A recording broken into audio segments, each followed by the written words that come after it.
Bago tayo magumpisa sa ating istorya, sandali lang at makicomment ka naman kung taga-saan ka at anong oras ka nanonood ngayon. Masaya akong malaman kung sino-sino ang mga kasama natin sa oras na ito, kaya huwag kang mahiya. Ngayon, samahan mo ako sa isang kwentong puno ng hirap, kabutihan, at mga lihim na unti-unting magbabago sa buhay ng isang simpleng dalaga. Sa baybaying barangay ng San Isidro, halos araw-araw ay pare-pareho ang tunog na gumigising sa mga tao. Hampas ng alon sa pampang, tilaok ng manok, kalansing ng timba, at sigaw ng mga tindero sa palengke. Ngunit para kay Lirian Vallejo, ang bawat umaga ay hindi simpleng panibagong araw lamang. Isa na naman itong laban upang itawid ang pamilya sa gutom, utang, at pangambang baka tuluyang mawalan ng pag-asa. 22 taong gulang pa lamang si Lirian, ngunit ang mga mata nito ay tila matagal nang napapagod sa kakaisip. Morena siya, payat, at may maomong muka. Ngunit halatang kinain na ng trabaho at puyat ang dating sigla ng kanyang kabataan. Nung nabubuhay pa ang kanyang ama, si Renato Vallejo, madalas niyang marinig ang pangako nito. "Anak," sabi noon ng ama niya habang hinihimas ang ulo niya, "ikaw ang unang makakatapos sa pamilya natin. Hindi habang buhay ganito ang buhay natin." Pinanghawakan iyon ni Lirian sa mahabang panahon. Ngulit isang gabing hindi na nakauwi ang bangka ng kanyang ama dahil sa malakas na bagyo, parang sabay ding nalunod ang maraming pangarap nila. Ilang buwan matapos mailibing si Renato, na-stroke naman ang kanyang ina na si Milagros dahil sa sobrang pagod at sama ng loob. Mula noon, si Lirian nang naing haligi ng kanilang maliit na pamilya, kasama ang nakababata niyang kapatid na si Tisoy na nooy nasa high school pa lamang. Maagang gumising si Lirian ng araw na iyon. Madilim-dilim pa ang langit nang sumalang siya ng lugaw sa lumang kalan na dauling. Napahawak siya sa baywang nang maramdaman ng hapdi ng pagod, pero hindi siya tumigil. Tinimplahan niya ng malabnaw na kape ang sarili at inilagay sa tray ang lugaw at gamot ng ina. "Ma, gising na po. Kain mo na kayo para makainom ng gamot," marahang sabi niya. Marahang imulat ni Milagros ang mga mata. Mahina pa rin ang katawan nito at bahagya lamang na igagalaw ang kaliwang kamay. "Pasensya ka na talaga, anak. Kung hindi dahil sa akin, nakakapag-aral ka sana." Ngumiti si Lirian kahit may kurot sa dibdib. "Ma, huwag niyo na pong isipin yan. Makakabalik din ako balang araw. Ang importante, gumaling kayo." Sa sulok ng bahay, nag-aayos naman ng lumang bag si Tisoy. "Ate, maaga na naman alis mo?" "Oo, bago pa dumami ang tao sa karinderya ni Aling Sabel, kailangan nandun na ako. Ikaw, pumasok ka ng maaga. Huwag kang liliban." Napakamot sa ulo si Tisoy. "May ambagan po kasi sa school para sa project." Sandaling napatigil si Lirian. Alam niyang wala na naman silang may bibigay. Ngunit sa halip na magpakita ng panghihina, inilabas niya ang ilang barya sa lalagyan ng asin. "Ito na muna, pagkakasyahin mo. Baka may sobra pa akong maiuwi mamaya." Hindi na nakasagot si Tisoy. Nakayuko nitong tinanggap ang barya at sa sandaling iyon ay mas lalo lamang naramdaman ni Lirian kung gaano kabigat ang responsibilidad na pasan niya. Pagdating niya sa karinderya ni Aling Sabel, sinalubong agad siya ng amoy ng piniritong galunggong at bawang. Ang matabang ngunit masipag na Aling Sabel ay abala sa pag-ayos ng mga ulam. "Lirian, bilisan mo nga riyan, hiha. Maya-maya sasalakay na naman ang mga tricycle driver dito," sigaw nito. "Opo, Aling Sabel," sagot ni Lirian habang agad nagsasandok ng kanin sa mga styro at naglilinis ng mesa. Naroon din ang kaibigan niyang si Maureen, isang madaldal ngunit mabuting dalagang halos kaedad niya. "Hoy Liri," sabi nito habang nakangiti. "Mukha ka na namang hindi natulog." "Sanay na ako," sagot ni Lirian. "Hindi ka bakal ha. Isang araw babagsak ka na lang bigla." Ngumiti lang si Lirian. Wala siyang oras para sa pagdadrama. Pagkatapos ng tanghali, nang humupa ang dagsa ng customer, nagtungo siya sa palengke upang bumili ng murang gulay at tignan kung may tirang isda na pwedeng tawaran para sa hapunan. Doon niya muling nakita ang matandang Gerbaso Lintag. Halos araw-araw naroon ang matanda sa pinakadulong bahagi ng palengke. Hindi ito tulad ng ibang tindero na malakas ang boses at makulit sa customer. Tahimik lamang si Gerbaso. nakaupo sa maliit na bangking kahoy habang mauyos na nakahilera ang kanyang mga tilapia, galunggong at tamban sa lumang elo. Payat ito, bahagyang kuba at kulubot na ang muka. Ngunit sa mga mata nito ay may kakaibang lalim, parang isang taong maraming pinagdaanan ngunit hindi magpapatalo. "Hoy, Tatang Gervaso!" Sigaw ng tindero sa kabila na si Naldo Barrera. "Baka bukas ikaw na lang ay tinda namin dito, mas matanda ka pa sa mga isda mo." Nagtawanan ng ilang nakapaligid, kasama ang tsismosang si Brisha na nagbebenta ng alamang. "Tama, baka mabulok na yung paninda mo bago pa may bumili." Napahigpit ang hawak ni Lirien sa dala niyang bayong. Nakita niyang yumukulang si Gervasio at ipinagpatuloy ang pag-ayos ng isda, tila sanay na sa ganoong pangungutya. Lumapit siya. "Tatang, ako na po ang aayos nito." Nag-angat ng tingin ng matanda. "Ay hiha, wag na. Nakakahiya naman." Hindi po nakakahiya ang tumulong. Inayos ni Lirien ang natabig na isang palanglana at pinunasan ng mga tilapia na natalsikan ng putik. "Hindi naman po kayo tinulungan ng mga maiingay doon." Napatingin si Brisha sa kanila at ngumisi. Ayan na naman si Lirien. Lahat na lang pinapasan. Para bang may mana kang makukuha sa matanda. Hindi siya pinansin ni Lirien. Sa halip, inilabas niya ang biniling pandesal mula sa bag. "Tatang, kumain na po ba kayo?" Nag-atubili si Gervasio. "Mamaya na lang." "Mamaya na naman po, halata namang hindi pa kayo nag-aalmusal." Mabagal na ngumiti ang matanda. "Matigas din hulo mo, hiha." "Mana lang po sigura sa buhay," sagot ni Lirien na bahagyang nagpatawa sa matanda. Mula noon, naging bahagi na ng araw niya ang pagdaan kay Gervasio. Kapag may natatapon itong tubig, siya ang naglilinis. Kapag hirap itong buhatin ng timba ng yelo, siya ang tumutulong. Kapag mahina ang benta, binibilhan niya ito ng kaunting kape kahit kapos siya. Hindi niya alam kung bakit siya naaawa ng ganoon sa matanda. Marahil dahil sa tuwing tinitignan niya si Gervasio, naaalala niya ang ama niyang dati ring umuuwi ng pagod, sunog sa araw, ngunit pilit pa ring umingiti para sa pamilya. Isang hapon, nadatnan niya itong nakaupo at bahagyang hinihingal. "Tatang, ayos lang po ba kayo?" "Matanda na talaga ako, hiha. Minsan ang katawan gusto nang huminto, pero ang isip ayaw pa." "Bakit hindi na lang po kayo magpahinga sa bahay?" Tumingin si Gervasio sa malayo. May mga taong kahit pwede nang huminto, pinipili pa rin kumilos. Hindi dahil kailangan nila ng pera, kundi dahil ayaw nilang maging unitil sa mundo. Natahimik si Lirien. "Ang tatay ko po, ganyan din. Kahit inuubo na, nangingisda pa rin." Nag-angat ng tingin ng matanda. "Mahal mo ang tatay mo?" "Hanggang ngayon po." Napangiti siya ng mapait. "Minsan naiisip ko kung buhay siya, baka hindi kami ganito kahirap." Dahan-dahang tumanggo si Gervasio. Pero kahit wala na siya, hindi kanya iniwan sa wala. Iniwan kanyang matibay. Sa simpleng pangungusap la iyon, tila may kung anong sumikip sa lalamunan ni Lirien. Hindi siya sanay na pinapakinggan. Hindi siya sanay na may nakakapansin ng bigat na bitbit niya araw-araw. Habang tumatagal, mas dumarami rin ang mga taong umiikot sa mundo niya. Nariyan si Father Eleno, ang paring madalas magbigay ng libreng bitamina kay Milagros. Nariyan si Dr. Cielo Vergara sa Rural Health Unit na isang nagsabi sa kanya, "Lirien, matalino ka. Sayang kung hindi ka makakabalik sa pag-aaral balang araw." Nariyan din si Cap Benjo na kahit medyo sunod-sunuran sa mas maimpluwensyang tao sa barangay, ay may kabutihan pa rin sa puso. At syempre si Maureen na walang sawang nagsasabing, "Darating din ang araw mo, Liri.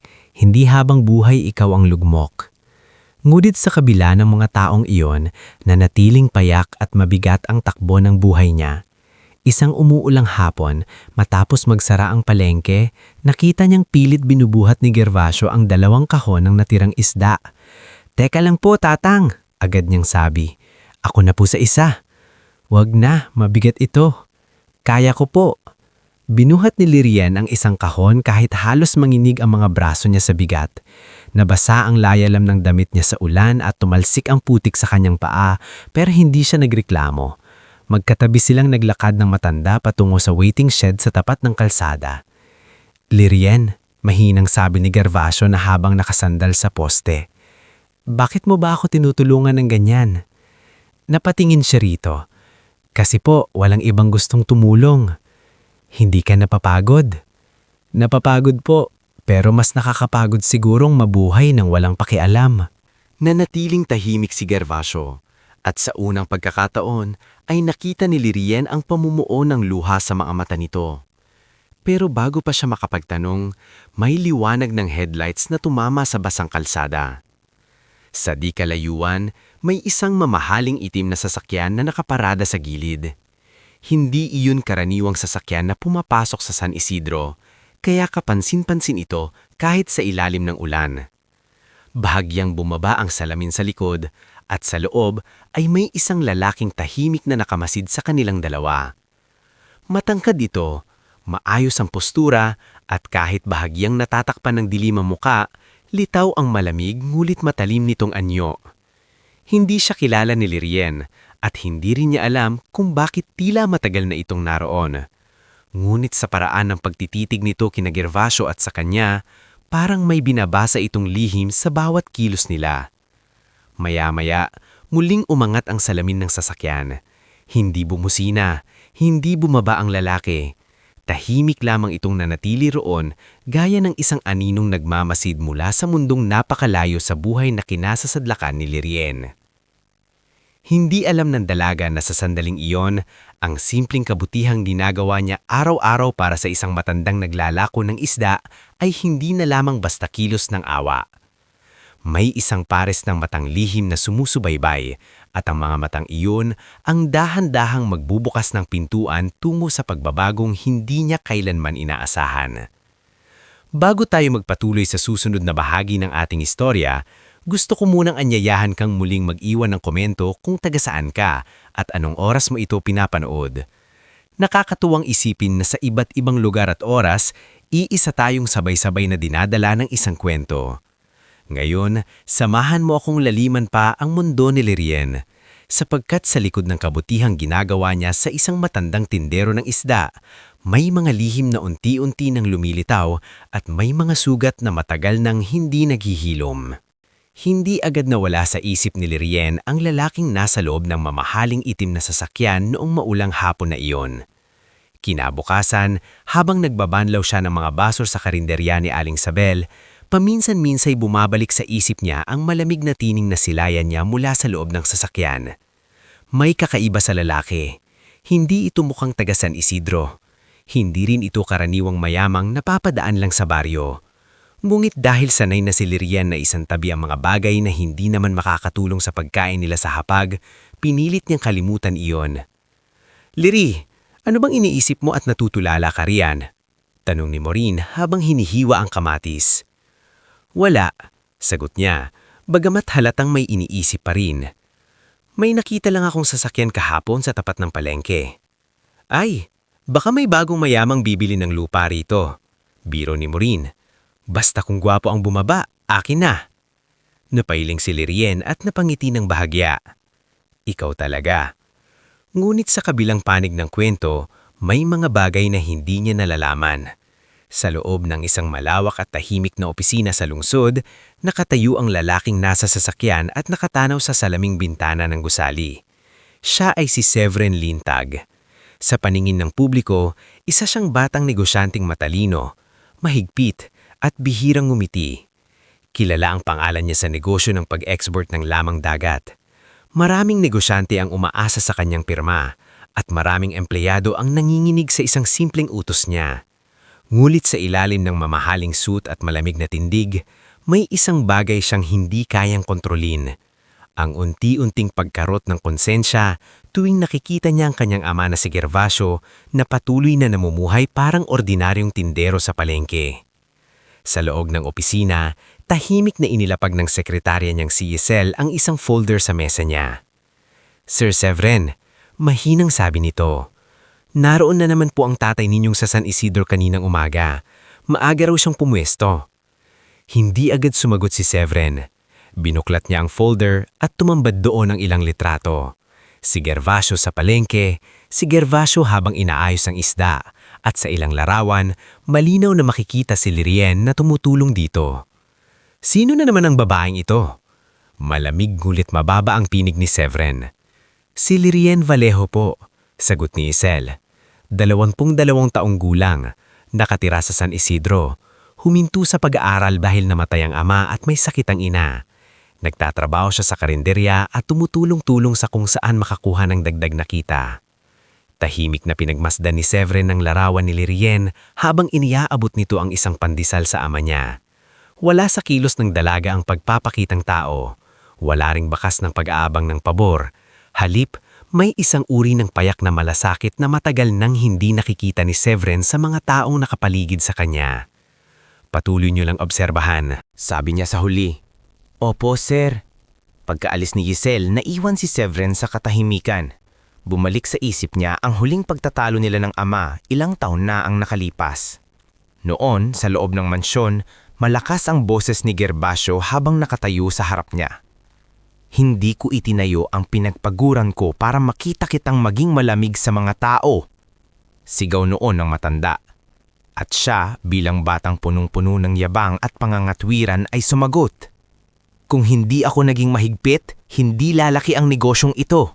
Hindi kabaitan ang nagpapatakbo ng kumpanya, tay, kundi disiplina. Disiplina na walang awa ay kayabangan. Pagkatapos ng gabing iyon, tuluyan nang umalis si Gervasio sa mansyon at piniling mamuhay ng hiwalay. Sinubukan siyang hanapin ni Severin ngunit hindi para ibalik sa piling niya bilang ama, kundi bilang isang responsibilidad na sa tingin niya'y kailangang kontrolin. Ngunit hindi kailanman nagpaawat si Gervasio. Sa halip, pinili nitong manahimik at mamuhay sa sariling paraan, malayo sa yaman ng anak. Samantala, sa baryo ng San Isidro, nagpatuloy ang takbo ng buhay ni Lirien. Araw-araw pa rin siyang humihinto sa pwesto ni Gervasio. Habang lumilipas ang mga linggo, mas humahaba ang pag-uusap nila. Hindi man masalita ang matanda, ramdam niyang unti-unti itong nagbubukas sa kanya. Isang tanghali, habang nagbibilad ng konting tuyong dilis si Brisha sa tapat ng pwesto nito, umupo si Lirien sa bangkong kawayan sa gilid ni Gervasio matapos itong matulungan magbilang ng sukli. Tatang, tanong niya, bakit parang hindi kayo sanay manghingi ng tulong kahit halatang hirap na kayo? Ngumiti si Gervasio ng bahagya. Kapag kasi nasanay ang tao na siya ang nagbibigay ng trabaho, siya ang inaasahan ng iba, mahirap tanggapin na darating ang araw na siya naman ang aalayanan. Napakunot ang noo ni Lirien. Parang dati po kayong malaki ang pinagkakaabalahan. Lahat naman tayo, hiha, may naging buhay bago tayo dumating sa puntong ito. Ang tanong lang, anong klasing tao ka pag nawala na ang lahat sa'yo? Napatahimik si Lirien. Pakiramdam niya'y hindi pangkaraniwang salita iyon para sa isang simpleng tindero ng isda. Ngunit hindi na siya nag-usisa pa. Natuto siyang igalang ang mga taong may mga bagay na ayaw pang ikwento. Habang lalong lumalalim ang samahan nila, lalo namang bumibigat ang mga pasanin sa bahay ng mga Vallejo. Dumalas ang pagsakit ng ulo ni Milagros at kinakailangan na nito ng mas mahal na maintenance. Dagdag pa roon, naningil na maman si Madam Audra Villaseñor ang babaheng kilala sa baryo na nagpapautang ng may napakalaking tubo. Isang hapon, tumayo si Madam Audra sa tapat ng kubo nila, tanga ng makapal nitong pitaka at suot ang matingkad na bestida. Lirien! Matinis nitong tawag. Hindi pwedeng puro pangako ang bayad sa utang. Lumabas si Lirien at pinilit maging magalang. Madam Audra, 1 linggo pa po, makakabawi rin po ako. 1 linggo? Yan na ang sabi mo noong nakaraan. Lumapit ito at sinulyapan ang loob ng bahay. Hindi ka ba napapagod sa ganitong buhay? Ang bata-bata mo pa pero pasan mo na ang buong mundo. Mula sa likuran ni Madam Audra ay dahan-dahang lumitaw si Ramil. Matangkad ito, maayos manaminan ngunit halatang mayabang at may kalaswaang ang tingin. Simula pa lamang ay hindi na gusto ni Lirien ang paraan ng pagtitig nito sa kanya. Ako na lang kasi ang sagutin mo, Lirien. Wala nang utang-utang. Aalagaan kita. Nanginginig sa inis ang kamay ni Lirien.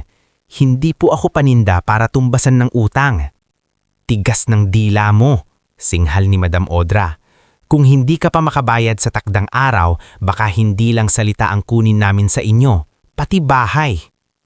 Pagkaalis ng mag-ina, naupo si Milagros sa banig at napaiyak. Anak, ako ang dahilan kung bakit ganyang kabigat ang buhay mo. Ako ang bahala, ma. Mabilis na sagot ni Lirien kahit sa totoo lang ay hindi na niya alam kung paano pababalansehin ang lahat. Maging sa palengke ay hindi siya tinatangtaan ng paninira. Habang bumibili siya ng murang gulay, narinig niyang pabulong ngunit sapat para marinig niya ang usapin ni Brisha at Naldo. Tignan mo si Lirien, araw-araw nakadikit doon sa matanda. Malay mo mayaman pala yan at naghahanap lang ng mag-aalaga. Suminghal si Naldo. Praktikal lang ang babae. Alam niyang sigurong may mapapala siya. Napatigil si Lirien at mariing humarap sa dalawa. Hindi lahat ng tumutulong may hinihintay na kapalit. Nako, defensive. Nakangising sagot si Brisha. Sa halip na patulan pa sila, umalis si Lirien na mahigpit ang pagkakahawak sa bayong, ngunit nakita iyon ni Gervasio mula sa pwesto nito. Lirien, mahinang tawag niya nang makalapit ang dalaga. Nasasaktan ka ba sa sinasabi nila? Pinilit ngumiti si Lirien. Sanay na po ako. Hindi dapat nasasanay ang mabuting tao sa pang-aapi, sagot ng matanda. Kapag nasanay ka, iisipin ng masama na may karapatan siya. Napabuntong hininga ang dalaga. Pero wala naman po akong lakas para patulan lahat. Tama iyan, sabi ni Gervasio. Hindi lahat ng laban sinasagot ng sigaw. Minsan ang pinakamalakas na sagot ay ang pananatiling malinis ang konsensya. Sa mga sumunod na araw, tila mas lalong maging mapagmasid si Severin. Minsan ay personal siyang pumupunta sa San Isidro ngunit nananatili lamang sa loob ng sasakyan. Minsan naman ay kay Olan siya nagpapatanong. Sir, sabi ni Olan isang gabi habang nagmamaneho, kung gusto niyo pong umuwi na si Sir Gervasio sa inyo, baka pwede ninyo nang kausapin. Huwag muna, sagot ni Severin habang nakatingin sa labas. Kapag pinilit ko siya, lalo lang lalayo. Ano po ba talaga ang hinihintay ninyo? Sandaling natahimik si Severin bago sumagot. Gusto kong malaman kung bakit nananatili ang babaeng iyon sa tabi niya kahit wala siyang alam sa pagkatao ng ama ko. Hindi na umimik si Olan. Alam niyang may bahagi ng tanong na iyon ang para na rin sa sarili ni Severin. Marahil ay matagal na ring gusto ng binata na maniwalang may kabutihan pang hindi binabayaran ng pera. Ngunit sa baryo, isang madilim na gabi ang unti-unting naghahanda ng mas mabigat na pangyayari. Galing si Lirien noon sa health center matapos kausapin si Dr. Chelo hinggil sa bagong reseta ng gamot ni Milagros. Medyo gabi na at ang daan pauwi ay halos walang ilaw maliban sa iilang poste sa kanto. Habang mahigpit niyang hawak ang plastik ng gamot, may narinig siyang yabag sa likuran niya. Lirien, pamilyar na boses ang tumawag. Napatigil siya at paglingon ay nakita niya si Ramil. Amoy alak ito at nakangisi ng masama. Ano pong kailangan ninyo? Usap lang, sabi nito habang palapit. Pwede namang gumaan ang buhay mo kung marunong kang makisama. Aalis na po ako, sabi ni Lirien at pilit dumaan sa gilid. Ngunit mabilis siyang hinarang ni Ramil at hinawakan sa braso. Hindi pa tayo tapos. Bitawan mo ako, naninginig na sigaw niya. Huwag ka nang maarte. Bago pa ito makapagsalita muli, may malakas na hampas ng baston sa balikat nito. Lumayo ka sa kanya! Garalgal na sigaw ni Gervasio.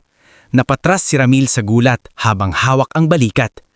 Matanda ka! Nakikilanam ka! Narinig kita mula sa kanto, hingal na sabi ni Gervasio. Nakatindig, ngunit halatang hirap.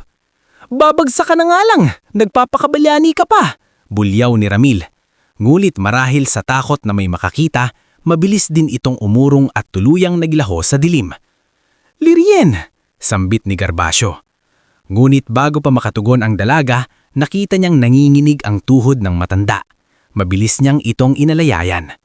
Tatang, dahan-dahan po. Wala ito, pilit na sabi ni Gervasio, pero bakas ang sakit sa mukha nito. Sa di kalayuan ay isang ilaw ng sasakyan ang bahagyang sumilip sa madilim na kanto. Hindi iyon napansin ni Lirien, ngunit mula roon nakikita ni Severin ang lahat.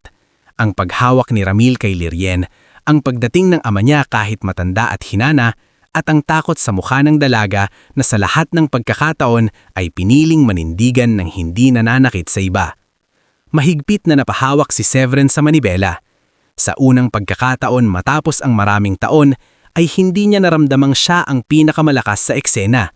Isang matandang tindero at isang simpleng dalaga ang nagpamukha sa kanya na may mga laban palang hindi nasusukat sa pera, kapangyarihan o impluensya, kundi sa tapang na tumindig para sa tama kahit walang kasiguraduhang may sasalo sa iyo kapag ikaw naman ang bumagsak.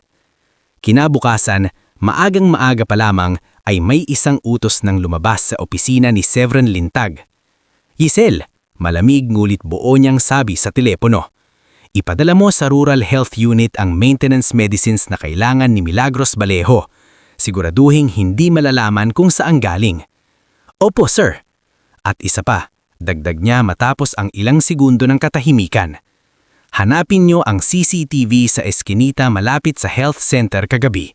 Gusto kong makita ang buong nangyari." Pagkababa niya ng tawag, muli niyang binalikan ang litrato ni Lirien sa ibabaw ng mesa niya. Hindi na iyon simpleng larawan ng isang dalagang tumutulong sa matanda.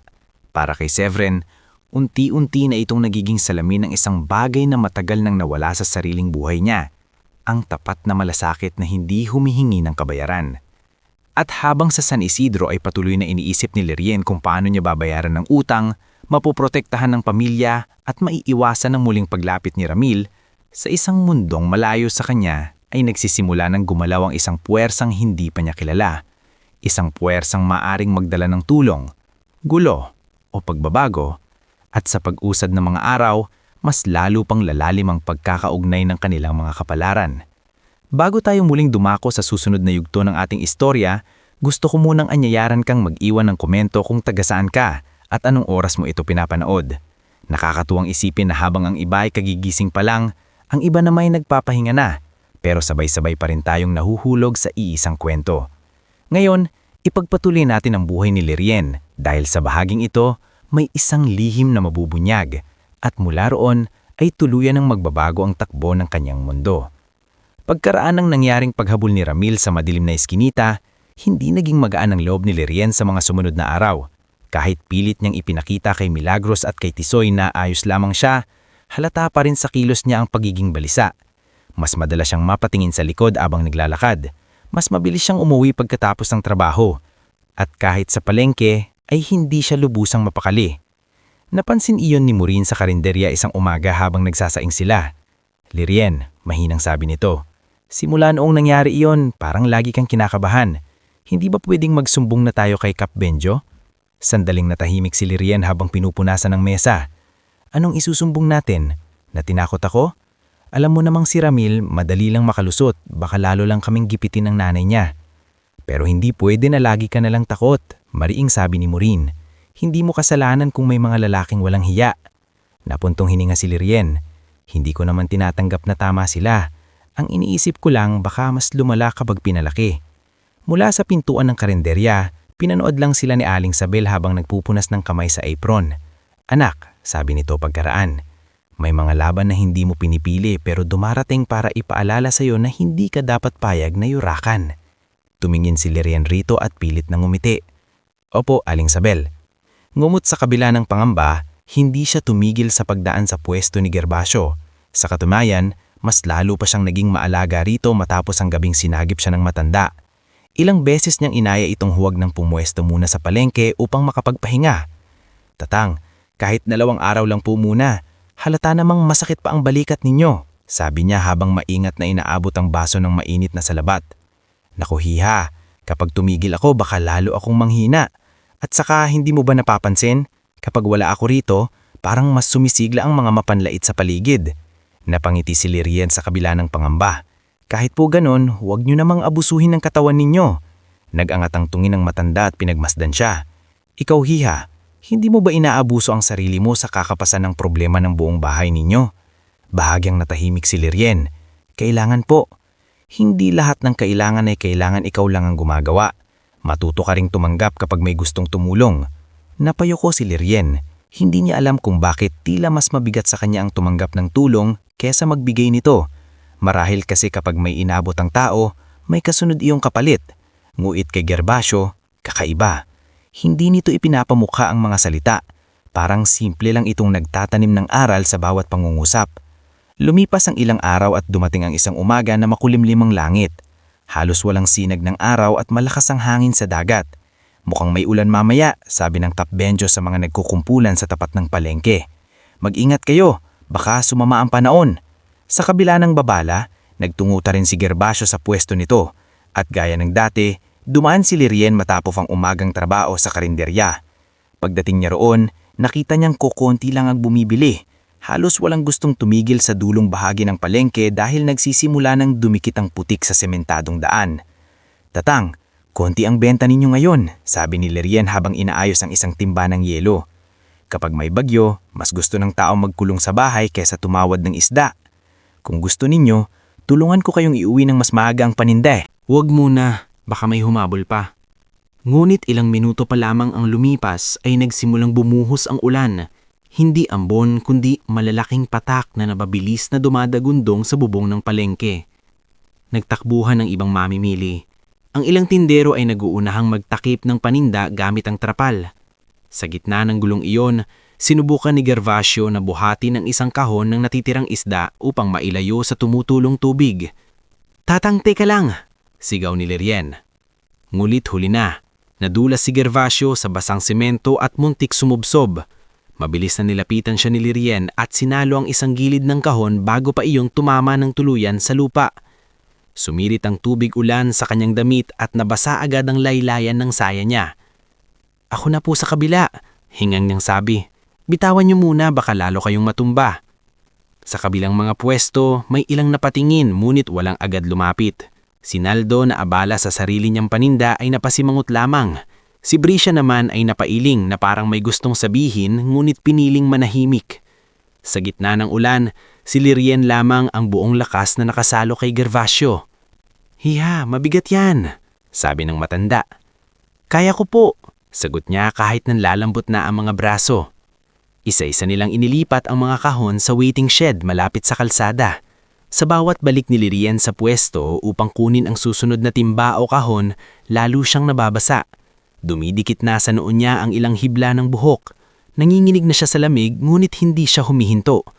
Ang iniisip niya lamang ay huwag masayang ang paningin ng matanda dahil alam niyang ang bawat isda ay may katumbas na pagkain, pagod at dignidad. Sa ikatlong balik niya, biglang lumakas ang hangin at halos liparin ng tarpaulin sa ibabaw ng pwesto ni Gervasio. Mabilis niya itong hinawakan at itinali sa poste. Nang mapalingon siya sa kalsada, doon niya muling nakita ang parehong itim na sasakyan na minsan na niyang napansin noon. Naroon ito sa tapat ng waiting shed, tahimik at nakabukas ang makina. Hindi na niya iyon gaanong pinansin. Mas mahalaga sa kanya si Gervasio sa sandaling iyon. "Tatang, maupo muna kayo rito," sabi niya nang maihatid muli ang huling kahon. "Ako na po ang babalik para sa timbangan." Ngunit bago pa siya makatalikod, bumukas ang pinto ng sasakyan. Mula roon ay bumaba ang lalaking ilang beses na niyang nakikita mula sa malayo. Mas malinaw niya ngayon itong nasilayan. Matangkad, maputi, maayos ang bihis kahit umuulan at may mukhang tila lahat ay sumusunod sa kanyang gusto. Ngulit sa kabila ng tikas nito, may bahagyang pag-aalangan sa mga mata nitong nakatingin kay Gervasio. "Tay." Iyon lang ang unang salitang lumabas sa bibig ng lalaki. Parang tumigil ang lahat sa paligid. Napatigil si Lirien at dahan-dahang napalingon kay Gervasio. Ang matanda naman ay napabuntong hininga na tila matagal nang alam na darating ang sandaling ito. Sa gilid ng waiting shed, napasilip sina Brisha at Naldo. Maging ang ilang nagtatakbuhan sa ulan ay napahinto. "Diyos ko, si Severin Lintag ba yan?" Halos pabulhong ngunit nanginginig na sabi ni Naldo. Namagitan ng kulog sa langit bago muling nagsalita ang lalaki. "Tay, ilang beses ko nang sinabing hindi ninyo pinapabayaan ang sarili ninyo. At ilang beses ko na ring sinabing hindi ako baso na ilalagay mo sa kabinete para hindi magasgasan. Hindi ito ang lugar para pag-awayan pa natin ang iyon." Sabi ng lalaki na ngayoy kitang-kita na ang pag-aalala sa mukha nito. Tumingin siya kay Lirien at sa unang pagkakataon ay tuluyang silang nagtagtigan ng harapan. Ikaw ang tumulong sa kanya. Hindi agad nakasagot si Lirien. Ang taming naramdaman niya ay ang mabilis na pagtibok ng puso niya at ang hiyala biglang gumapang sa buong pagkatao niya. Opo, mahinang tugon niya.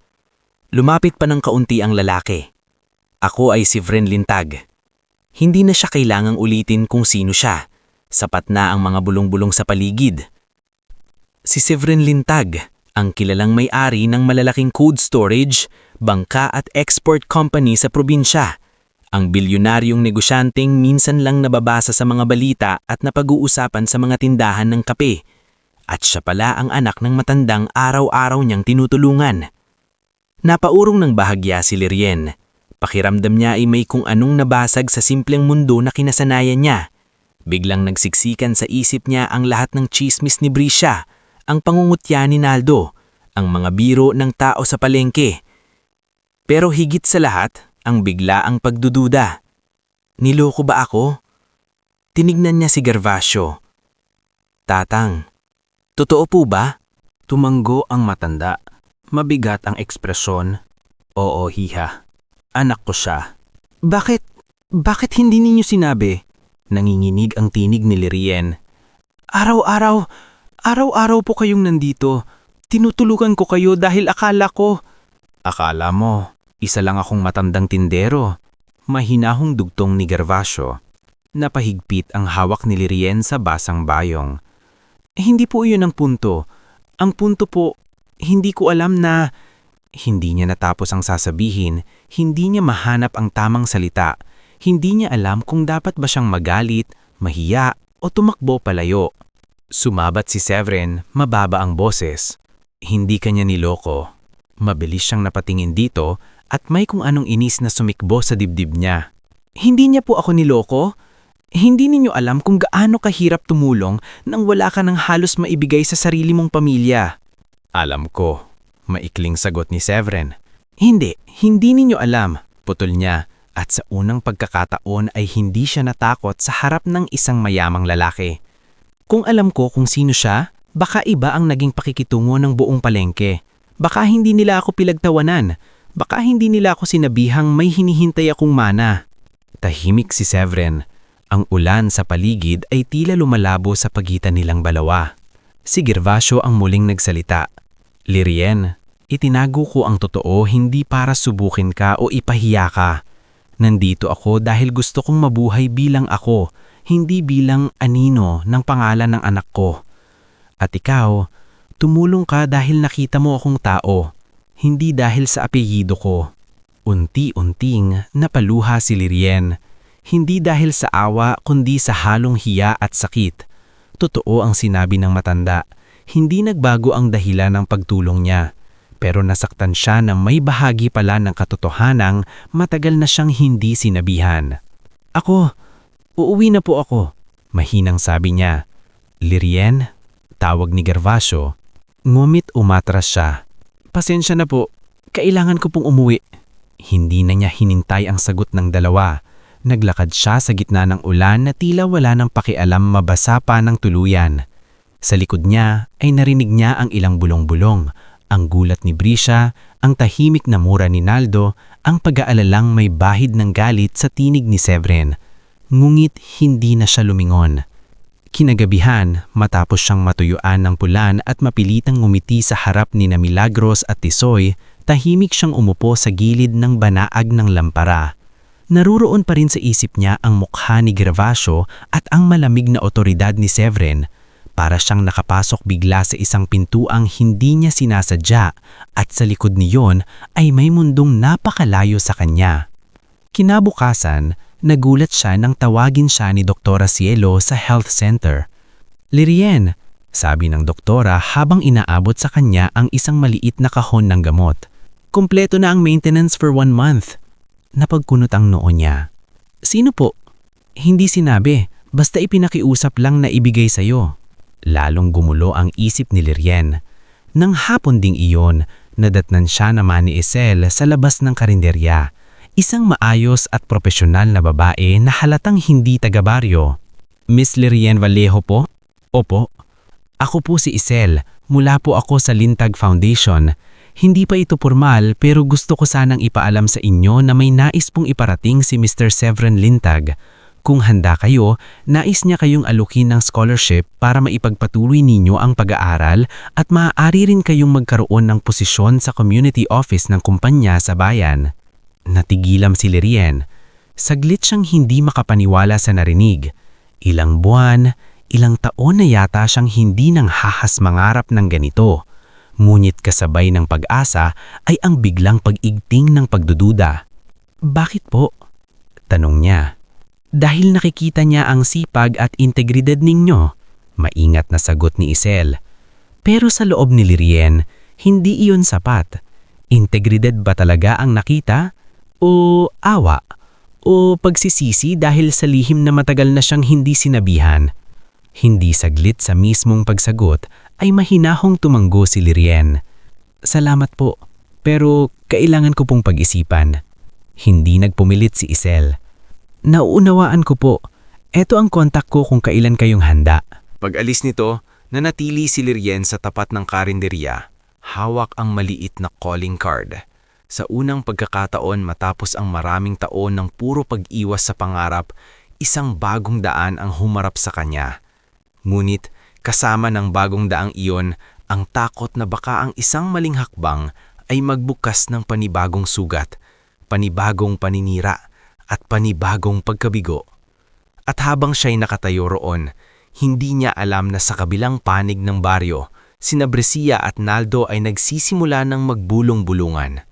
Sa isip nila, ang paglapit ng isang bilyonaryong tulad ni Severin kay Lirien ay hindi kabutihan, kundi pagkakataong dapat pag-inggitan, siraan at pag-usapan.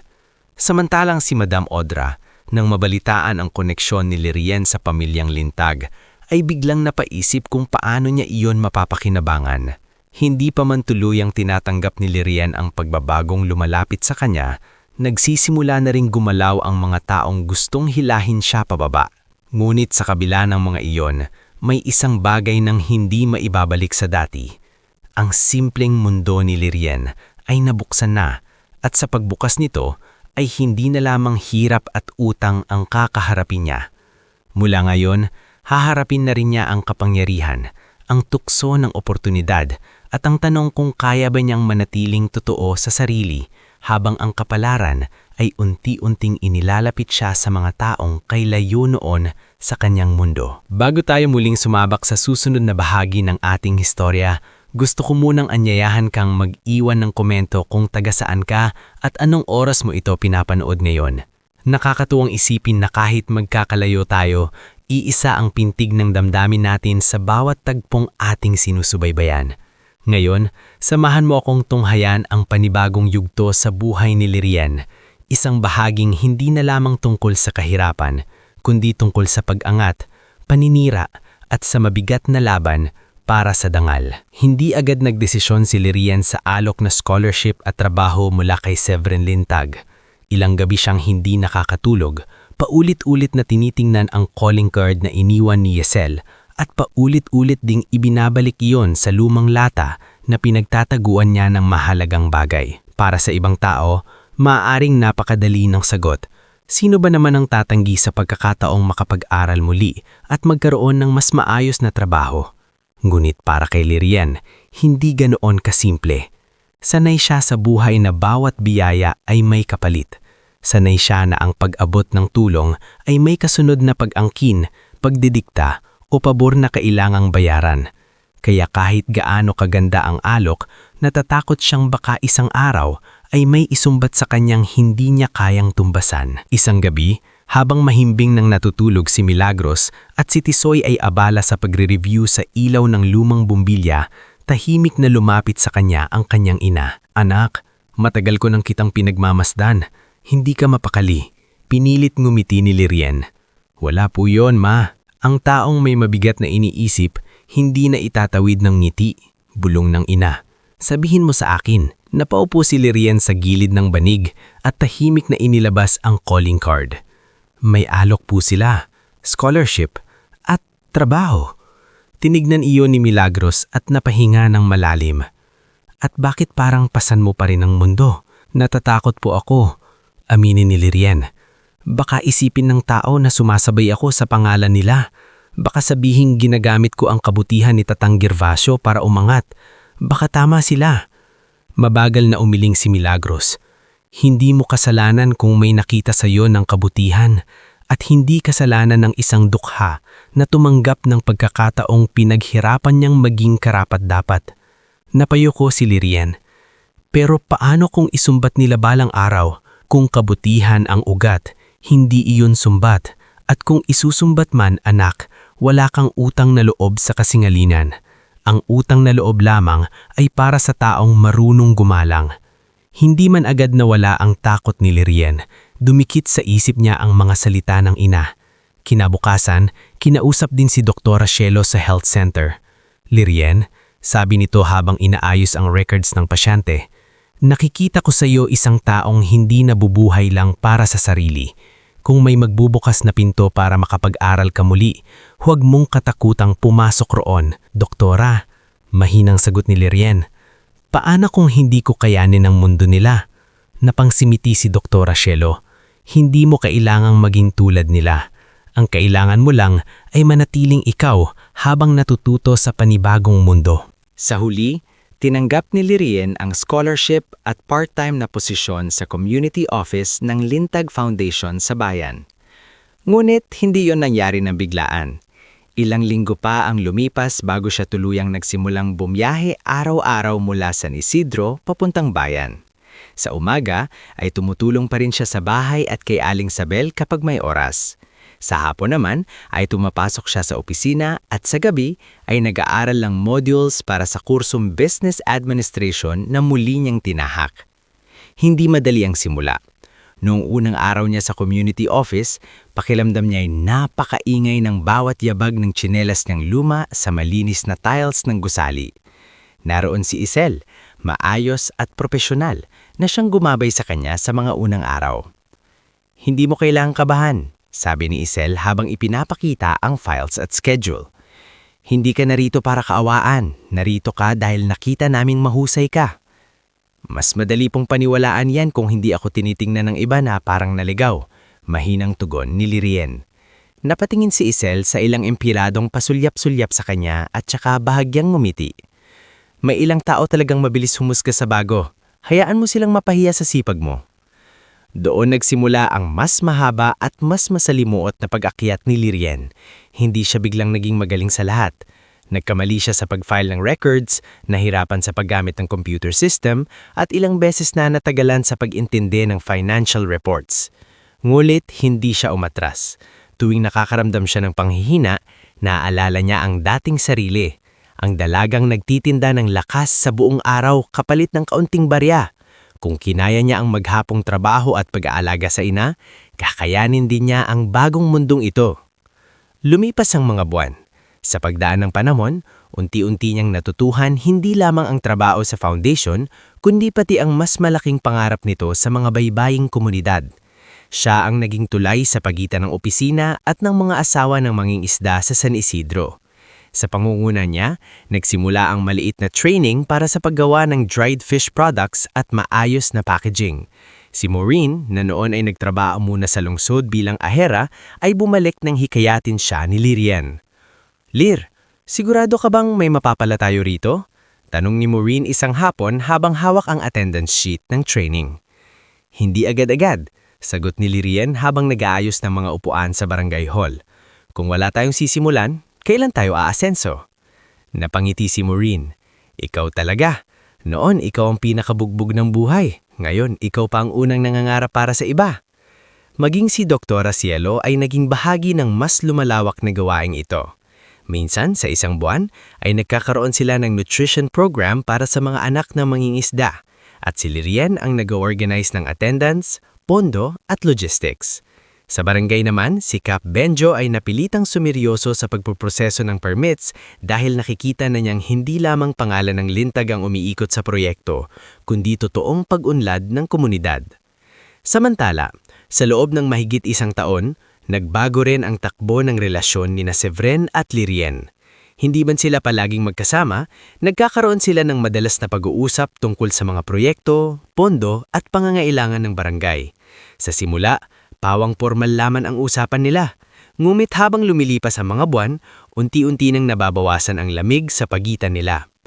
Isang gabi matapos ang meeting sa Bayan Hall, sabay silang naglakad papunta sa parking area. Tahimik ang paligid at amoy pa ang alat ng hangin mula sa dagat.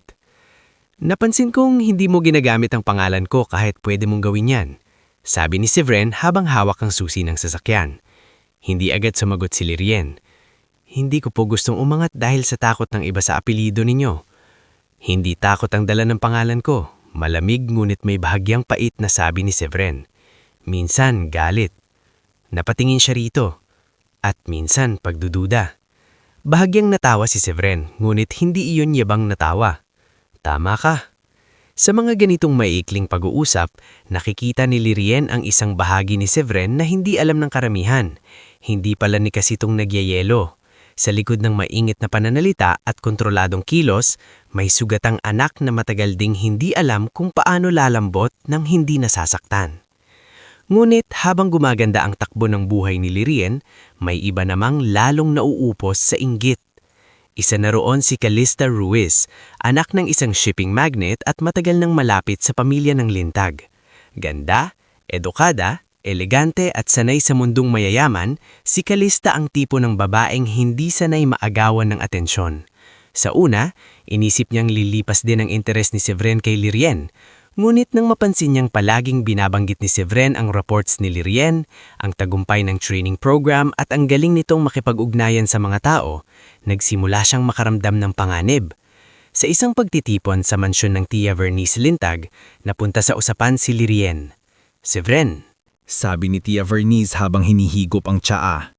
Naririnig kong malaki raw ang tiwala mo sa babaeng iyon mula sa isang idro. Pinagtrabahuan niya ang tiwalang iyon. Payak na sagot ni Severin. Sumingit si Calista na may malamig na ngiti.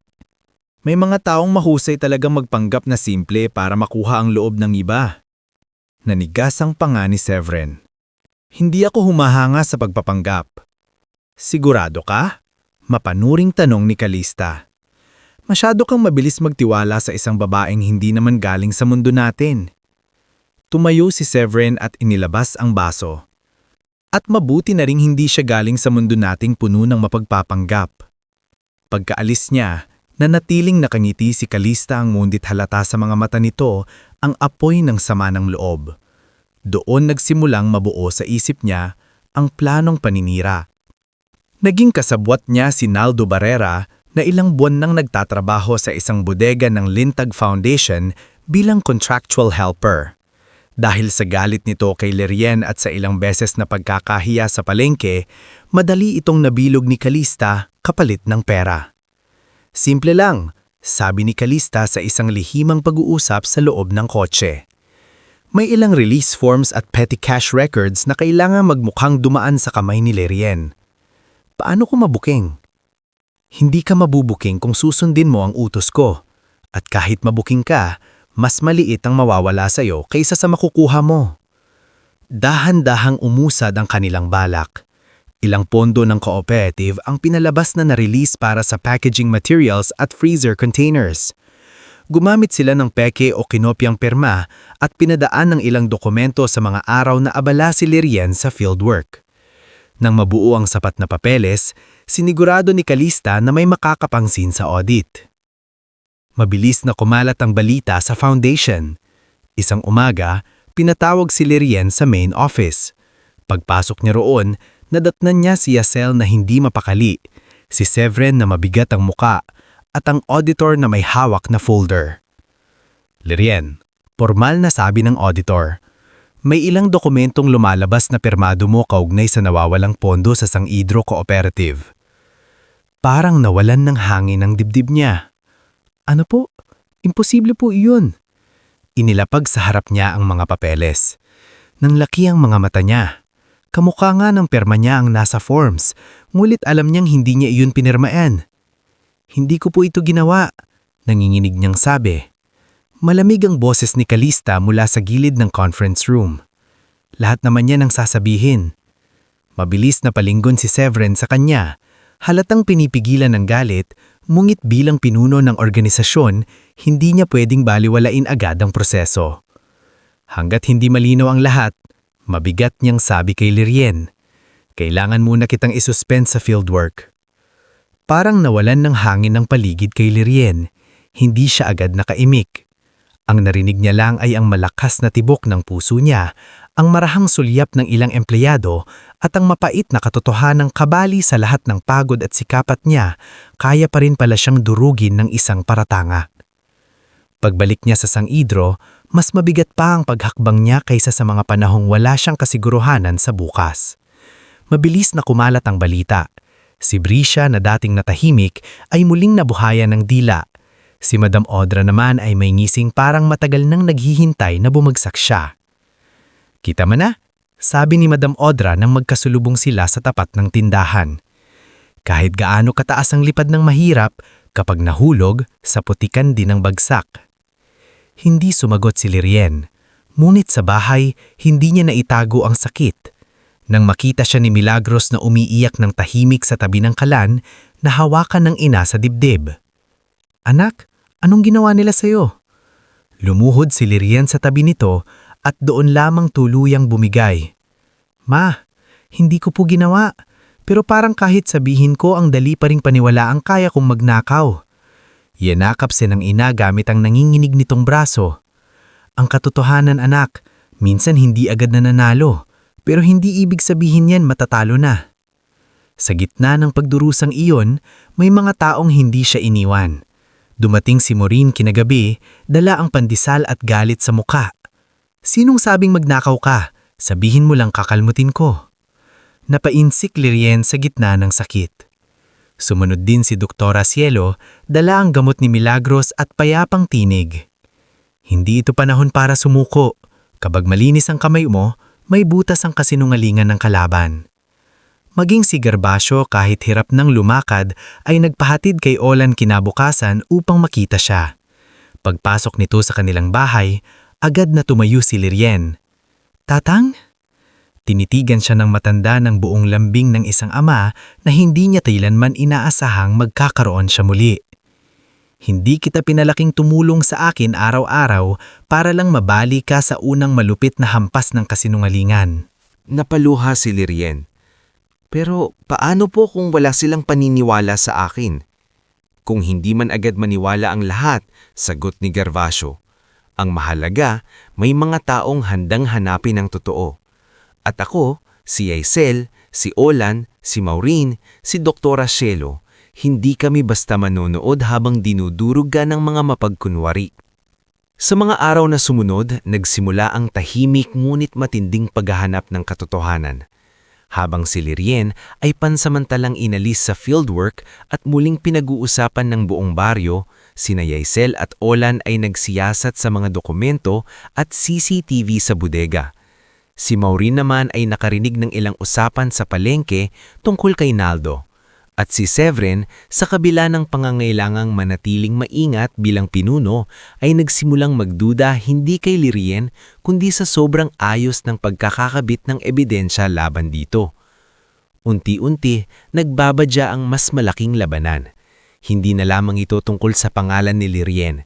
Nakataya na rito ang tiwala ng komunidad, ang proyekto para sa mga mangingisda at ang kakayahan niyang manindigan sa isang mundong pilit siyang itinutulak pabalik sa lupa sa tuwing susubok siyang tumayo. At sa dulo ng bahaging ito, malinaw na ang susunod na yugto ng istorya ay hindi na maiiwasan. Papalapit na ang araw ng public hearing sa munisipyo. Ang araw kung saan mabubunyag kung sino ang tunay na sinungaling, sino ang magnanakaw, at kung sino ang may pusong kayang manatiling malinis kahit ibinabad na sa putik ng paninira. Bago tayo tumungo sa pinakahuling bahagi ng ating istorya, gusto ko munang anyayahan kang mag-iwan ng komento kung taga saan ka at anong oras mo ito pinapanood.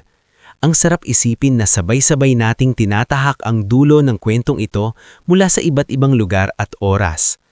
Ngayon, samahan mo kong tunghayan ang pinakahihintay na yugto, ang pagbubunyag ng katotohanan, ang pagbagsak ng mga mapagkunwari, at ang wakas na magbibigay ng hustisya sa lahat ng hirap na pinagdaanan ni Lirien. Pagkatapos ng mga araw na puno ng bulong-bulungan, kahihiyan at mabibigat na titig ng mga taong mabilis humusga, sumapit din ang araw ng public hearing sa munisipyo. Maaga pa lamang ay makapal na ang tao sa labas ng gusali. Naroon ang mga miyembro ng San Isidro Cooperative, ang ilang mamamahayag mula sa lokal na radyo at pahayagan, empleyado ng Lintag Foundation at maging ang mga tsismosang gaya ni Brisha na hindi papalagpasin ang pagkakataong makasaksi ng eskandalo. Sa loob ng session hall, mabigat ang hangin. Nasa unahan ng mahabang mesa kung saan uupo ang Municipal Committee na mangunguna sa pagdinig. Sa isang gilid ay naroon si Severin Entag, suot ng maayos ngunit simpleng polo, seryoso ang mukha at tikom ang bibig. Katabi niya si Aisel na may hawak na ilang folders at isang laptop. Sa likuran nila ay si Olan, tahimik ngunit alerto. Naroon din si Gervasio na nakasuot ng malinis na long sleeves at may hawak na baston, ngunit tuwid ang tindig na parabang hindi niya hahayaang matalo ang katotohanan sa araw na iyon. Sa kabilang panig ay nakaupo si Calista Ruiz, eleganteng-elegante ang porma at parang hindi man lang kinakabahan. Kaunti ang kilos, ngulit halata sa mga mata niyang kumbinsido siyang makalulusot siya sa anumang paratang. Nasa bandang likuran naman si Naldo Barrera, halatang hindi mapakali. Paulit-ulit niyang pinupunasan ng pawis sa batok. Naroon din si Madam Audra Villaseñor na wari nakikipagtsikahan pa sa katabi at si Ramil na halatang puyat at matamlamang mukha. Dumating si Lirien kasama sina Milagros, Tisoy, Maureen at Doktora Cielo. Suot niya ang simpleng cream na blouse at paldang maayos ngunit luma na. Ngunit sa kabila ng kasimplihan ng kanyang damit, may kakaibang tibay sa mga mata niya. Hindi siya gumiti, ngunit hindi rin siya yumuko. Ganoon siya pumasok sa bulwagang puno ng mga matang dati nang hunusga sa kanya. "Anak," mahinang sabi ni Milagros habang hawak ang kanyang kamay. "Hindi mo kakalimutang hindi ka sinungaling." Mahigpit na hawak ni Lirien ang kamay ng ina. "Opo, ma." Nang nagsimula ang pagdinig, isa-isang tinalakay ng Municipal Committee ang mga dokumento na may kaugnayan sa nawawalang pondo para sa packaging materials at freezer containers ng cooperative. Inilahad ng auditor ang mga papeles, ang mga vouchers at ang mga form na may pirma ni Lirien. Sa unang tingin, sabi ng tagapangulo ng komite, lumalabas na si Miss Lirien Balejo ang nag-approve o tumanggap sa ilang pondo na hindi ma-account sa inventory. Nagtaas ng kilay si Calista na parabang doon pa lamang ay kampante na siyang malapit ng bumagsak ang kalaban. Ngunit bago pa tuluyang umusad ang pagdinig sa direksyon niya, tumayo si Aisel. "Humihingi po ako ng pagkakataong magpresenta ng karagdagang ebidensya," malinaw nitong sabi. Napatingin ang lahat sa kanya. Tumanggu ang tagapangulo. "Proceed." Binuksan ni Yesel ang laptop at ipinakita sa screen ang timeline ng encoding ng mga dokumento. Sa mas masusing pag-audit po ng metadata ng files at access logs sa main office at warehouse, natuklasan naming may ilang entry na ginawa sa mga oras na si Miss Vallejo ay nasa field visit sa San Isidro at may attendance records, barangay certifications at witness statements na magpapatunay nito. Pwedeng gawa ng paraan ng attendance, malamig na sabi ni Calista. Hindi siya pinansin ni Yesel. Bukod pa po riyan, may CCTV footage mula sa warehouse na nakuha po namin sa tulong ni Mr. Olan Fuentebella. Tumayo si Olan at hiniabot ang external drive. Mabilis na pinatugtog ang video sa harap ng lahat. Sa screen, malilaw na makikitang bandang gabi, pumasok sa bodega si Naldo kasamang isa pang lalaking hindi regular na empleyado. Ilang minuto silang may inaayos sa filing cabinets at sa computer station. Sa susunod na footage, makikitang si Naldo ang kumukuha ng ilang forms at naglalagay ng papel sa ibabaw ng mesa. Lumakas ang bulong-bulungan sa loob ng hall. "Hindi ako yan!" Biglang sigaw ni Naldo, ngulit pumiyok ang boses niya sa kaba. Malamig na tumingin si Severin sa kanya. "Iyon ang bodega namin. Iyon ang oras. Iyon ang mukha mo." Hindi na agad nakasagot si Naldo. Ngunit hindi pa roon nagtapos si Yesel. Mayroon pa po kaming email trail at phone records na magpapatunay na may koordinasyon pagitan ni Naldo Barrera at isang numerong nakapangalan kay Miss Calista Ruiz sa mga araw na naprepare ang mga dokumentong may anomalya. Biglang tumigas ang mukha ni Calista. "That proves nothing," Madiin niyang sabi sa Ingles bago binalik sa Tagalog. Negosyong usapan namin, hindi krimen ang makipag-ugnayan. Tumayo si Severin sa pagkakataong iyon. Hindi mataas ang boses niya, ngulit sapat ang bigat nito upang manahimik ang buong silid. Kung negosyong usapan, bakit kailangang tawagan ng isang warehouse helper sa madaling araw at sa mismong petsa ng peke o kinopyang entries? Wala nang masagot si Kalista. Akala ng lahat ay hanggang doon lang ang inilatag na ebidensya, ngulit biglang kumilo si Olan at inihatid sa unahan si Ramil. Halatang ayaw ng binata na naroroon siya at pilit niyang iniiwas ang tingin kay Madam Audra na unti-unti nang namumutla. Anong ibig sabihin nito? Matinis na tanong ni Madam Audra. Malamig ang tinig ni Olan. Sabihin nating napagod na siyang itago ang lahat. Napatingin ang tagapangaluhon ng komite kay Ramil. May nais kang sabihin? Nanginginig ang mga kamay ni Ramil. Ilang segundo siyang hindi makasaguta, ngunit nang makita niyang nakatitig sa kanya si Severin at nakaupo sa likod si Gervasio na tila walang bahid ng takot, tuluyan siyang bumigay. Ako po, basag ang boses niya. Ako po ang lumapit kay Naldo noon, pero hindi ko po yun gagawin kung hindi po ako inutusan. Napalunok siya. Si Kalista po ang nagbigay ng pera at si Mama rin po ang sabing kung masisira si Lirien, baka hindi na siya mapalapit sa mga lintag at hindi na rin kami masingil sa mga dati naming atrasado. Sinungaling! Sigaw ni Madam Audra habang mabilis na tumayo. Wala kang alam, lasing ka lang lagi. Ngulit hindi na napigilan ng binata. Totoo po, matagal na kaming gumagamit ng pananakot para mapilit si Lirien at nung mabalitaan ni Mama na lumalapit siya sa pamilya Lintag, sinabi niyang pagkakataon na raw iyon para mas lalong gipitin siya. Si Kalista po ang may plano sa dokumento, si Naldo ang gumawa sa loob. Ako po ang inutusan para bantayan kung may maghihinala. Parang pumutok ang bulwagan sa bulong-bulungan, maging si Brisha sa likod ay napahawak sa dibdib sa gulat. Si Naldo ay biglang tumayo at akamang alis na, ngunit hinarang agad siya ng mga security personnel sa pinto. Nanlilisig ang mga mata ni Kalista nang tumayo. This is absurd. You're choosing to believe a drunk and a bitter helper? Doon tumayo si Lirien. Hindi malakas ang kanyang tinig, ngunit malinaw at buo. Hindi lasing ang nagdala sa akin ng hiya sa buong baryo. Hindi rin amats ang gumawa ng pirma sa pangalan ko. Mga taong may aayos na damit at magandang apelido ang gumawa niyan. Natahimik ang lahat. Nagpatulumay siya, nanginginig man ang dibdib, ngunit hindi ang tinig. Buong buhay ko po, sanay akong maliitin dahil mahirap kami. Pero sa araw na ito, hindi ko hahayaan na ang kahirapan ko ang gawing dahilan para paniwalaan ng lahat na kaya kong magnakaw. Hindi ko pinaghirapan ng pag-aaral ko at ang pagtutulong ko sa cooperative para sirain lang ng mga taong sanay bilhin ang katotohanan. Napayuko si Milagros sa likod habang umiiyak sa tuwa at sakit. Katabi nito, si Tisoy ay mahigpit ang kamaong, tila gustong ipagsigawan sa lahat na malinis ang pangalan ng ate niya. Isa-isang ipinatawag ng komite ang iba pang testigo. Nagsalita si Marine tungkol sa mga narinig niyang usapan ni Naldo sa palengke.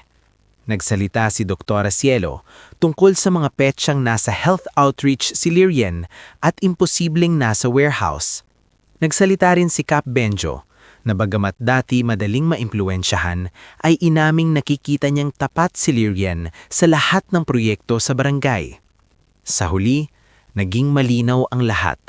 Ang pangalan ni Lirien ay nalinis sa harap ng buong bayan. Naglabas ang komite ng rekomendasyon para sa formal na pagsasampa ng kaso laban kina Naldo at Madam Audra kaugnay ng fraud, harassment at illegal lending. Si Ramil, kapalit ng buong pag-amin at pakikipagtulungan, ay isinailalim sa hiwalay na proseso, ngunit hindi na niya naitago ang marurumi nilang gawain. Si Kalista naman ay tuluyang napahiya. Sa mismong session hall, inihayag ni Severin ang agarang pagputol ng anumang business negotiation sa pamilya Ruiz. Walang lugar sa aming mga proyekto ang mga taong ginagamit ang kapangyarihan para durugin ang mararangal. Matigas niyang sabi. Paglabas ng hearing, para bang ibang hangin ang sumalubong kay Lirien. Hindi na mabigat, hindi na mapanghusga. Marami pa ring nakatingin, ngunit iba na ang laman ng mga mata nila. Hindi na kutsa, kundi hiya at paghanga. Mabilis siyang niyakap ni Milagros. Sabi ko sa iyo anak, hindi agad nananalo ang katotohanan, pero dumarating din. Napaiyak si Lirien habang yakap ang ina. Si Tisoy ay napahawak sa balikat niya. Ate, alam kong hindi mo gagawin iyon. Lumapit si Gervasio at maingat na hinawakan ng kanyang kamay. Hindi ka lang basta nakaligtas, hiha. Pinatunayan mo kung sino ka. Makalipas ang ilang buwan, nagsimulang magbunga ang lahat ng sakit at pakikibaka. Sa mungkahi ni Gervasio at buong suporta ni Severin, itinayo ang Bantay Dagat Market Cooperative, isang organisasyong pinamunuan ni Lirien para sa maliliit na mangingisda at kanilang pamilya. Hindi na sila kailangang umasa sa mga mapagsamantalang middlemen. Ang dating mumunting training sa dried fish at packaging ay lumawak hanggang maging fish processing at direct market distribution. Si Marine ang humawak sa accounting at admin support. Si Doktora Cielo ay naging katuwang sa health programs ng kooperatiba.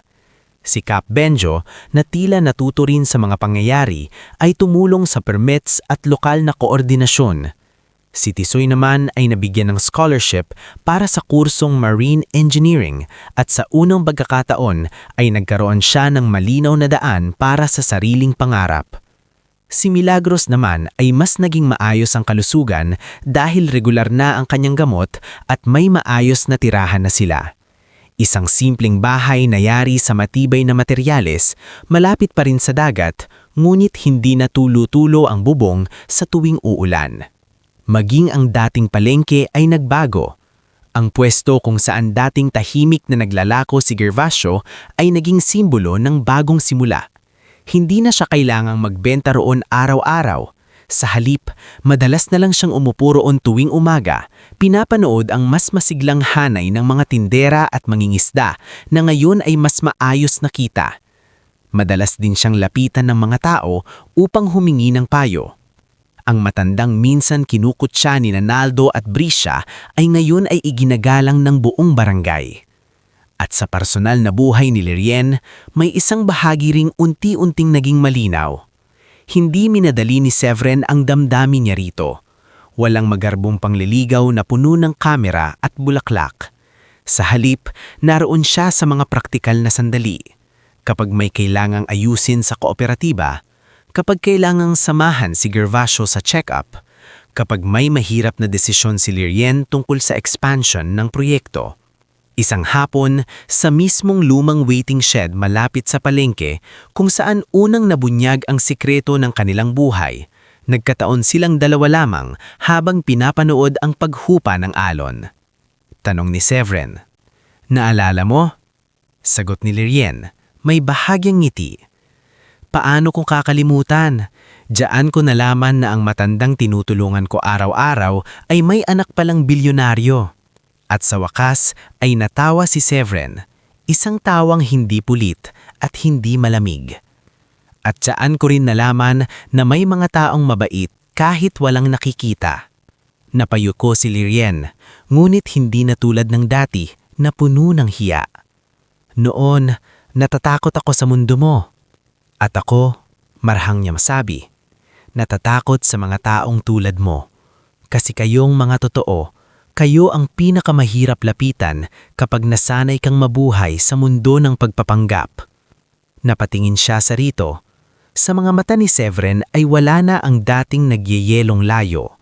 Nandoon ang galabang, paghingi ng pahintulot at isang damdaming hindi ipinagsisigawan, ngunit matatag. "Lirien." Mahina ngunit buo nitong sabi, "Hindi kita kailangan bilang dekorasyon sa buhay ko. Kailangan kita bilang taong nagpapaalala sa akin kung paano maging tao ulit. Pero ayokong hingin ng puso mo dahil lang may maibibigay ako. Hihintayin ko iyon kung kailan mo gustong ibigay." Nangilid ang luha sa mga mata ni Lirien. Hindi dahil sa drama, kundi dahil sa wakas ay may lalaking nagsalita sa kanya ng walang pag-angkin at walang pagpapabigat. "Hindi ko rin nakalaing darating ako sa puntong sasabihin ko ito." Mahina niyang tugon, "Pero matagal ko nang natutuhan na iba ka sa inakala ko. At gusto kong subukan, hindi bilang utang na loob, kundi dahil mahal na kita. Makalipas ang 1 taon, masiglang ipinagdiwang sa San Isidro ang pista ng bayan kasabay ng pagbubukas ng bagong gusali ng Fish Processing Center ng kooperatiba. Makulay ang banderitas, maingay ang tugtugan at puno ng tawa ang paligid. Sa entablado, pinarangalan si Gervasio bilang ama ng mga mangingisda ng San Isidro. Pinarangalan si Lirien bilang pangunahing tagapagtaguyod ng kooperatiba at kabuhayan ng mga pamilya sa baybayin. Si Severin naman ay kinilala bilang negosyanteng nagbalik ng yaman at oportunidad sa komunidad na pinagmula ng kanyang ama. Sa ibaba ng entablado, magkakasama sina Morin, Tisoy, Doktora Cielo, Cap Benjo, Giselle at Olan.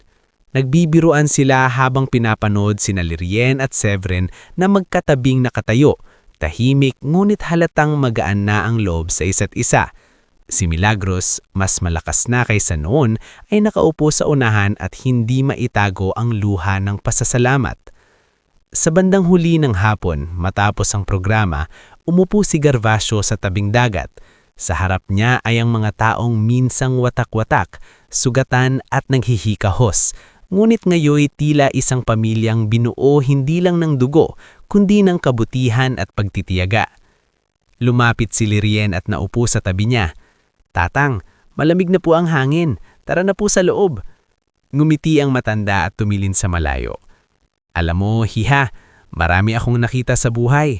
Yaman, pag-aaway, pagmamataas, pagkalugi at pangungulila. Pero bihira akong makakita ng taong tumutulong nang walang hinihinging kapalit." Napangiti si Lirien. "Tinutulungan niyo rin naman po ako." "Huli na ang pagtulong ko," sagot ni Gervasio. "Ikaw ang nauna." Sa di kalayuan, nakita nilang lumalapit si Severin dala ng 2 tasa ng salabat. Sa likuran nito ay abala sina Morin at Tisoy sa paghahanda ng pagkain, habang si Doktora Cielo at Giselle ay nagtatawanan sa may mesa. Ang dagat ay tahimik, ang langit ay kulay kahel, at ang buong baryo ay tila nakahinga ng maluwag matapos ang mahabang bagyo. Tinanggap ni Lirien ang tasa at tinignan ng mga taong mahalaga na sa kanya. Dati, ang pangarap niya lamang ay maitawid ang isang araw ng may pagkain at gamot. Ngayon, hindi lang isang araw ang nabago niya, kundi ang kabuhayan ng isang komunidad, ang sugatang relasyon ng isang mag-ama at ang sarili niyang tadhanang minsang inakala niyang nakabao na sa hirap. At habang pinagmamasdan sila ni Gervasio, marahan nitong nasabi, ang tunay na kayamanan ay hindi minamana, kusang dumarating iyon sa pusong marunong magmalasakit. Sa wakas, malinaw nang nagsara ang lahat ng sugat, lahat ng laban at lahat ng tanong. Ang dalagang dating araw-araw na tumutulong sa isang matandang naglalako ng isda ay hindi lamang nakatagpo ng bagong buhay. Siya rin ang naging dahilan ng paghilom ng isang pamilya, pagbangon ng isang bayan, at pag-usbong ng pag-ibig na hindi itinayo sa yaman, kundi sa dangal, kabutihan at katotohanang pinatunayan sa paglipas ng panahon.